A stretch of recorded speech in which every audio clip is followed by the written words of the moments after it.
Malkajgiri MP Etela రాజేందర్పై Pocharam police స్టేషన్లో case నమోదైంది. గ్యారా ఉపేందర్ ఇచ్చిన ఫిర్యాదు మేరకు పోచారం పోలీసులు పలు సెక్షన్ల కింద కేసులు నమోదు చేశారు. ఈటెల రాజేందర్తో పాటు మరొక 30 మంది దాడి చేశారని బాధితుడు ఫిర్యాదు చేశాడు. ఏకశిలా నగర్లో సెక్యూరిటీ డ్యూటీలో ఉండగా ఎంపీ ఈటెల రాజేందర్తో పాటు 30 మంది దాడి చేశారని ఫిర్యాదులో తెలిపాడు. ఇదే అంశానికి సంబంధించి మరిన్ని అప్డేట్స్ మా ప్రతినిధి కుమార్ అందిస్తారు. కుమార్. Thank you Manisha. ఏదైతే మల్కాజిగిరిలో నిన్న జరిగిన సంఘటనకు సంబంధించి ఎంపీ ఈటెల రాజేంద్రపై కేసు అయితే నమోదైంది.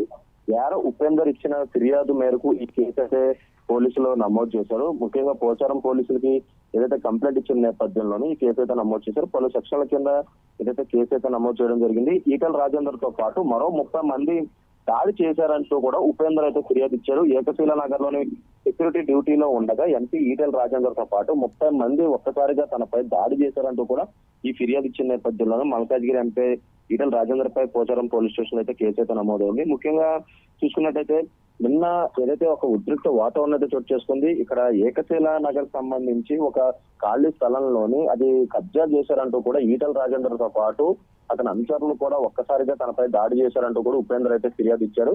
ముఖ్యంగా ఆ స్థలం సంబంధించి అది పేదలకు సంబంధించిన ఇల్లు ఏదైతే కొంతమంది వ్యక్తులు కావాలని కబ్జా చేశారంటూ కూడా ఈటెల రాజేందర్ అక్కడికి వెళ్లి గొడవ అయితే చేశారు. ఈ నేపథ్యంలోనే అక్కడ ఉపేందర్ అనే వ్యక్తిపై చేసుకోవడంతో కూడా ఈటెల రాజేందర్ తో పాటు ఉన్న మిగతా వ్యక్తులు కూడా ఒక్కసారిగా అతనిపై దాడి అయితే చేశారు. ఈ నేపథ్యంలోనే అతనికి కొన్ని గాయాలు కూడా అయినాయి.